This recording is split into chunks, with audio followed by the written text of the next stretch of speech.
India versus USA part 1 शायद। बहुत सारे लोग हैं जो बोलते हैं कि हम लोग यूएसए में आना चाहते हैं, सेटल होना चाहते हैं, तो हमें क्या करना चाहिए और क्या नहीं करना चाहिए। इस तरह के काफ़ी सवाल कई बार मेरे दोस्त पूछते रहते हैं। तो देखिए, दुनिया भर की रील उपलब्ध हैं, दुनिया भर का गूगल पे, इंटरनेट पे सामान है जो आपको जानकारी प्रदान करता है कि आप किस तरीके से यूएस में आ सकते हैं, आने का फ़ायदा है या नहीं है। तो हर आदमी का एक अपना अलग आउटलुक है, मगर मैं जो यहाँ बात करने जा रहा हूँ उससे थोड़ा सा हटके है, जो शायद लोग आपको चीज़ें बताते हैं, अधिकतर लोग सही ही बताते हैं, कुछ गलत नहीं बताते, मगर उसमें एक एंगल डालना छोड़ देते हैं जो शायद आपको अपना डिसीज़न लेने में हेल्प कर सके। तो मेरा प्रयास यही होगा कि मैं वो एंगल डालूं जिससे कि आपको समझ में आए कि आपको यूएस में आना चाहिए या नहीं आना चाहिए। तो सबसे पहला मोटिव होता है, कोई भी अगर जाना चाहता है वहाँ जा कर के लाइफ स्टाइल, पैसा। तो सिर्फ इस बार बात करते हैं लाइफ स्टाइल की। तो यूएस और इंडिया में लाइफ स्टाइल में क्या फ़र्क है? तो यहाँ पर मैं दो चीज़ बोलूँगा, एक है लाइफ स्टाइल और स्टैंडर्ड ऑफ लिविंग, और तीसरी चीज़ है quality of life. Okay, so quality of life से यहाँ मेरा मतलब है कि आप अपने घर वालों के साथ कितना अच्छे से समय बिता पा रहे हैं, अपनी फैमिली को कितना समय दे रहे हैं, क्या सामाजिक तीज त्यौहार जो हैं उनका मज़ा ले पा रहे हैं, या अपने दोस्तों के साथ मिल पा रहे हैं या नहीं। तो उस सुख चैन है उसकी बात करें तो वो हो गया आपका quality of life. Standard of life से मतलब है क्या आपके पास अपने जीवन को जीने के लिए पर्याप्त साधन उपलब्ध हैं, चाहे वो सोसाइटी में हो, चाहे वो आपके खुद के व्यक्तिगत हो। तो जहाँ तक बात आती है स्टैंडर्ड ऑफ लिविंग की, नो डाउट यहाँ पर स्टैंडर्ड ऑफ लिविंग इंडिया के कंपैरिजन में बहुत ज़्यादा है, बहुत अच्छा है। आप चाहते ना चाहते आप एक अच्छी कार भी मेंटेन करते हैं। जब आप थोड़ा सेटल होते हैं तो आपको एक बड़ा घर मिल जाता है, सब जगह सड़कें साफ़ सुथरी हैं, हालांकि पब्लिक ट्रांसपोर्ट नहीं है, मगर आपका काम चलता है क्योंकि आपके पास कार है। हर चीज़ स्मूथ एक प्रॉपर सिस्टम में जा रही है। किसी भी जगह आपको जा कर के काम करवाना है तो कोई रिश्वत नहीं है।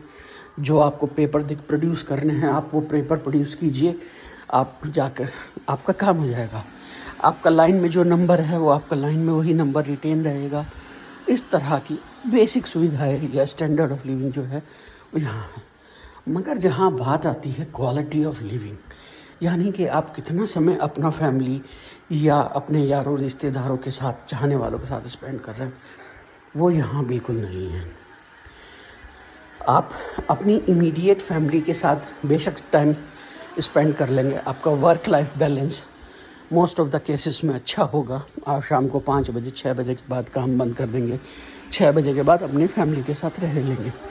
मगर क्या है कि 6 बजे से 8-9 बजे तक का ही आपको टाइम है अपनी फैमिली के साथ स्पेंड करने का। उसमें हो सकता है कि आपको अपने बच्चों को पढ़ाना भी हो या ऐसा भी हो सकता है कि उसको किसी एक्स्ट्रा करिकुलर एक्टिविटी के लिए लेकर के जाना हो।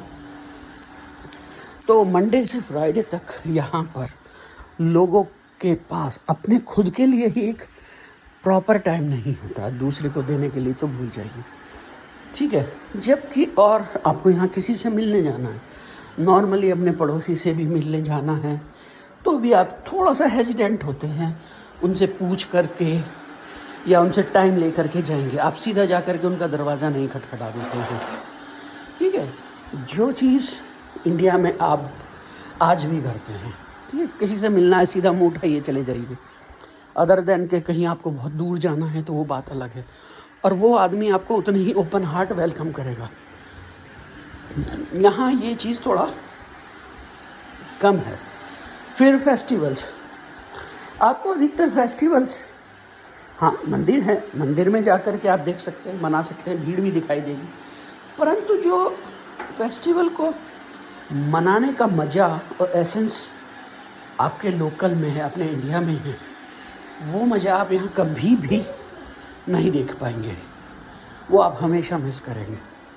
तो अभी इसको फ़िलहाल मैं यहाँ थोड़ा सा छोटा करते हुए इस वीडियो को, इस बातचीत को एक कंक्लूज़न देना चाहूँगा या कंक्लूसिव बात करना चाहूँगा।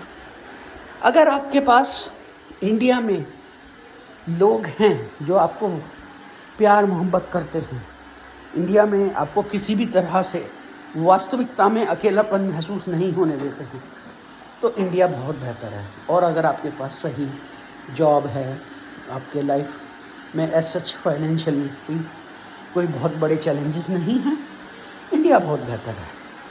अगर आपके पास इंडिया में भी अकेलापन है, ठीक है, तो आप यहाँ आने के सोच सकते हैं, कोई दिक्कत नहीं। क्योंकि कोई आदमी ये सोचे कि मैं यूएस जाऊँगा और 2, 3, 4 साल यहाँ पैसा कमा करके वापस चला जाऊँगा, तो वो चीज़ नॉर्मली होता नहीं है।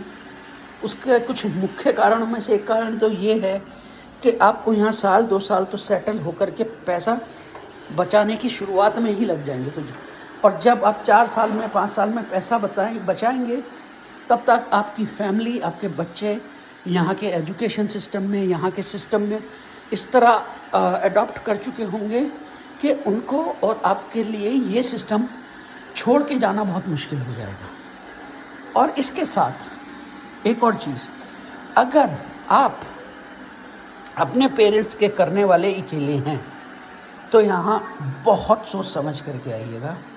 क्योंकि आपके पेरेंट्स को और आपको तो ग्रीन कार्ड कब मिलेगा, जो भी सिचुएशन है वो देखी जाएगी, मगर आपके पेरेंट्स को यहाँ रहने के लिए कोई चांस नहीं है। तो साल में 6 महीने के लिए आ सकते हैं, 6 महीने के बाद उन्हें वापस जाना है।